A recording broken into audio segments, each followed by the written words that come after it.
أكبر أشهد أن لا إله إلا الله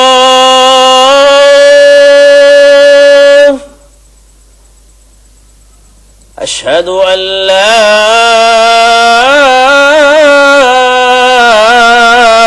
إله إلا الحمد للہ رب العالمین والصلاة والسلام علی سید المرسلین نبینا محمد مصطفیٰ صلی اللہ علیہ وسلم۔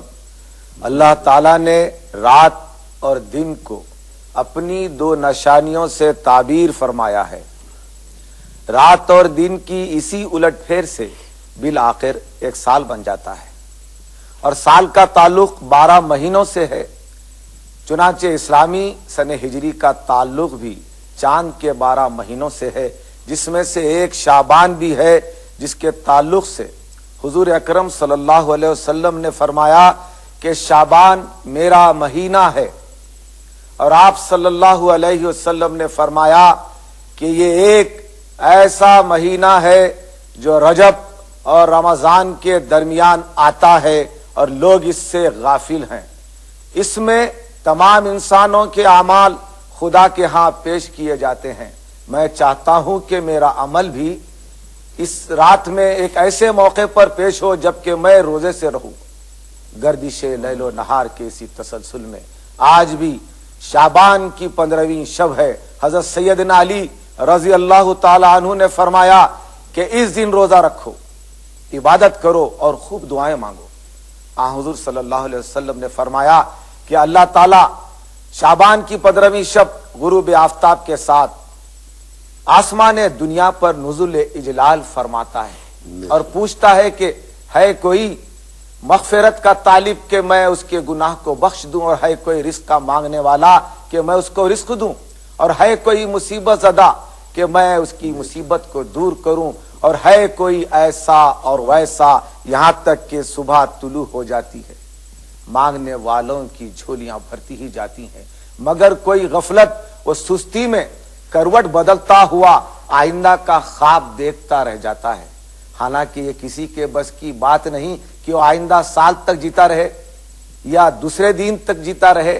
اس لحاظ سے جتنا بھی جب بھی موقع مل جائے ہم کو عبادت حق میں مصروف رہنا چاہیے۔ عبادت صرف فرض سنت واجب و نفل کی ادائی کا نام نہیں، بلکہ جو عمل بھی خدا سے قریب کر دے اور جس عمل میں بھی رضائے حق مطلوب ہو وہی عبادت ہے۔ روایت احادیث شاہد ہیں کہ فرشتے آنے والی شب برات تک ہونے والے واقعات و حادثات کا پروگرام الگ کر لیتے ہیں، مرنے اور پیدا ہونے والوں کی فہرست بھی مرتب ہو جاتی ہے، نیکی اور بدی کرنے والوں کے طبقات بھی متعین ہو جاتے ہیں۔ چنانچہ قرآن نے اسی رات کی بات کہی ہے، حامیم والکتاب المبین انا انزلناہ فی لیلۃ مبارکۃ انا کنا منذرین فیہا یفرق کل امر حکیم امرا من عندنا انا کنا مرسلین رحمتا من ربک انہ هو السمیع العلیم۔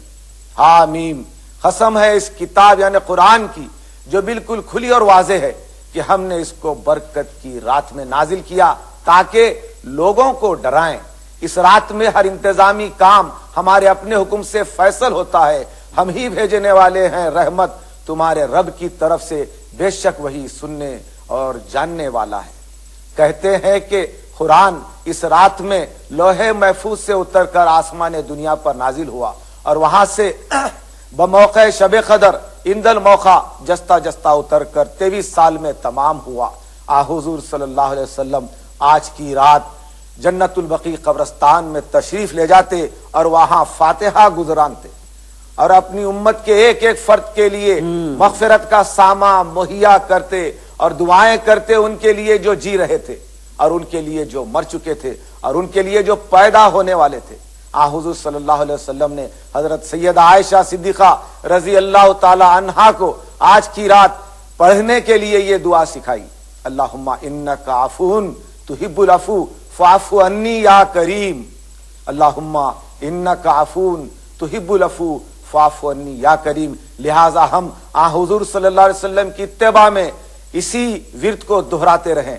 بزرگان دین نے آج کی رات خدا سے مانگنے کا یہ طریقہ بتایا کہ ہم 2 رکعت نفل نماز پڑھ کر خدا سے دعا مانگے۔ مثلا 2 رکعت نفل نماز توبہ کی نیت سے پڑھیں، 2 رکعت نفل نماز درازی عمر کی نیت سے پڑھیں، 2 رکعت نفل نماز خیر و برکت کے لیے رزق کے لیے پڑھیں، 2 رکعت نفل نماز ایصال ثواب کے نیت سے پڑھیں۔ اس طرح آپ کو جو مانگنا ہو 2 رکعت نفل نماز پڑھ کر ہی دعا مانگیں۔ نوجوانوں سے اپیل ہے کہ آج کی رات خرافت میں نہ بسر کریں، چونکہ جو عمل خدا اور اس کے رسول کو ناراض کرتا ہے وہ خلاف شرع ہے، اور خلاف شرع غضب کا باعث ہے۔ اللہ تعالیٰ سے دعا ہے کہ اللہ تعالیٰ ہماری عبادتوں کو حضور اکرم صلی اللہ علیہ وسلم کے صدقے میں قبول فرمائے، حضور کے وسیلے سے قبول فرمائے، اور ہمارے ملک ہندوستان میں امن و شانتی ہو، ہندو مسلم اتحاد قائم رہے۔ اللہ تعالیٰ ہمارے گھروں میں خیر و برکت نازل فرمائے، ہم کو ہر بلا اور آفت سے محفوظ رکھے، ہمارا مستقبل حیات محفوظ رہے۔